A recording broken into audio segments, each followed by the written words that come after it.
ঈদ উল ফিতরের আগে শেষ কর্মদিবস আজ। সরকারি দপ্তরে সবারই বাড়ি যাবার তাড়া। ঢাকা থেকে বের হওয়ার সবগুলো পথে ঘরমুখো যাত্রীদের ভিড়।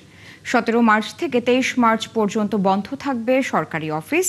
টানা 7 দিনের ছুটির পর 26শে মার্চ আবার স্বাধীনতা দিবস। সব মিলিয়ে কাল থেকে দীর্ঘ ছুটিতে পড়তে যাচ্ছে দেশ। শারমিন নীরার প্রতিবেদন। অপটিক্যাল ব্রাইটেনার, কালার গার্ড এবং জার্ড লক সমৃদ্ধ অ্যাডভান্স ফর্মুলায় এলো নতুন রে ডিটারজেন্ট পাউডার।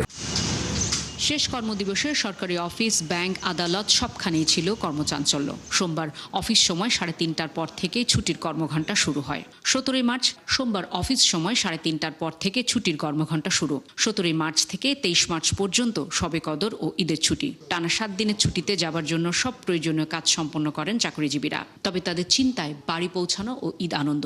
আমরা আমাদের যা মিটিং শিডিউল ছিল, যা কাগজপত্র ছিল সব করে ফেলছি। কিছুটা কমপ্লিট হয়েছে, মোটামুটি ভালোই কমপ্লিট করতে পারছি। যেহেতু সামনে একটা লম্বা ছুটি আছে, এই জন্য সবাই চেষ্টা করতেছে যে কাজগুলো আছে কাজগুলো গুছিয়ে রাখার জন্য। এবারের ঈদের ছুটিটা যেহেতু বেশ অনেকটা দিন, সেহেতু আশা করছি সবারই ঈদটা ভালো কাটবে।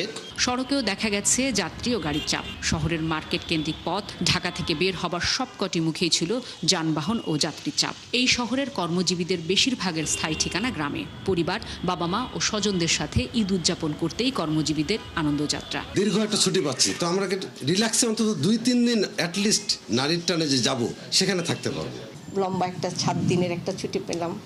হয়তো আমি গ্রামে যাব না, কিন্তু যারা যাচ্ছে তাদের জন্য অনেক স্বস্তিকর। অনেক লম্বা ছুটিটা পাওয়াতে একটা সুবিধা হবে যে আমাদের যে ঈদের ছুটির আগের দিন যে একটা যাওয়া, একটা তাড়াহুড়া, এটা আসলে লাগে না। আমি দেখা যাচ্ছে পরদিন যেতে পারতেছি।